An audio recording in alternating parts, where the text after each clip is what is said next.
that the investors are going to look at. But three in particular that we study a lot and think a lot about are the brand itself, velocity, so how the product is selling, and then gross margin. And if you think about those each a little separately, the brand has to have the ability to extend and move. Products will change over time. Consumer tastes change over time.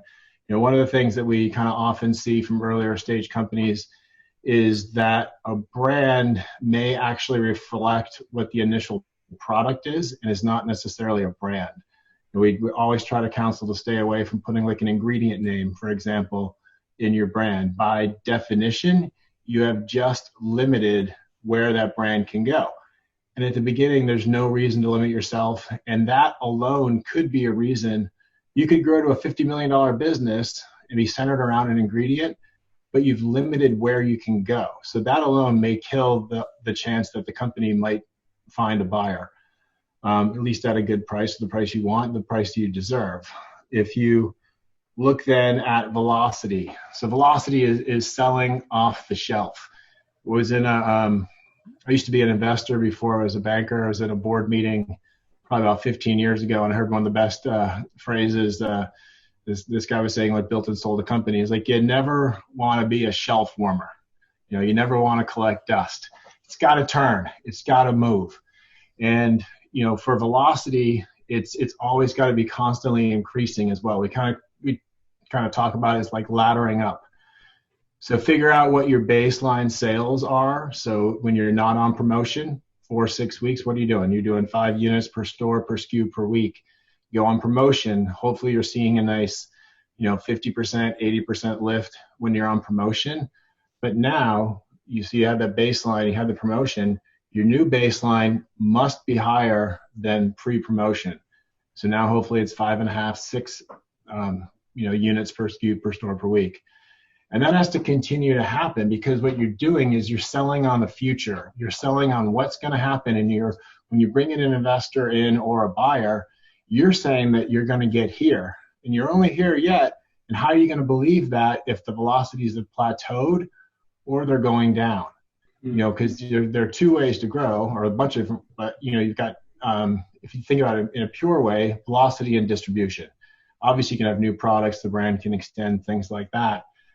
But if you can have very strong velocities from the beginning and kind of proof points in multiple channels, even if don't have to go wide, but if you can go deep, 1 retailer, 2 retailers in convention or MULO, 1 or 2 in natural, show that you can go online.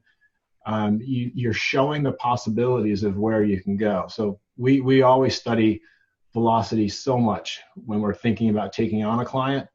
And it's also is interesting when you think about when you want to sell, when you want to raise capital, pick your timing well. If you're on a nice velocity bump and velocity gain, take advantage of it. That's a great time when your numbers are strong. Take advantage of it. You don't know what's around the corner with competition in the marketplace, in the world, obviously, as we're seeing right now. And then the third major thing that we just kind of always concentrate on is gross margin. And obviously, the company at some point in time will need to be profitable, and it will need to make money. The more gross margin you have, the more money that business is creating that you can invest into growth.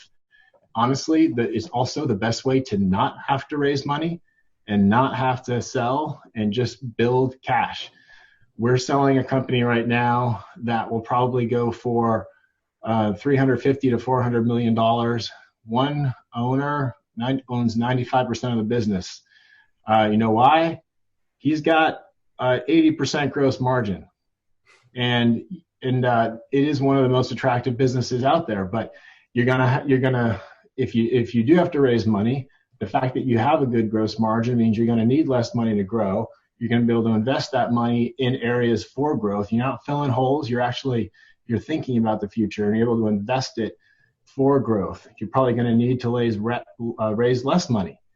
And then if you think about a strategic buyer, for example, we raised all the money for Kavita and sold them in a 2-step deal to PepsiCo, Kavita's margin from the beginning, when it was just a $5 million business, was higher than what PepsiCo had in the Naked brand, in kind of the Naked division.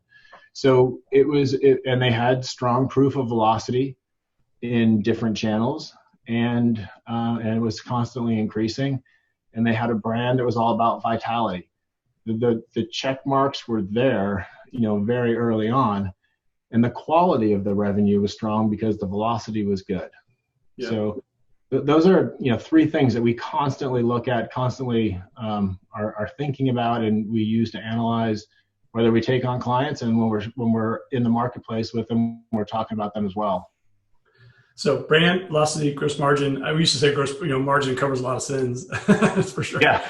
It makes things a lot easier. Yeah. But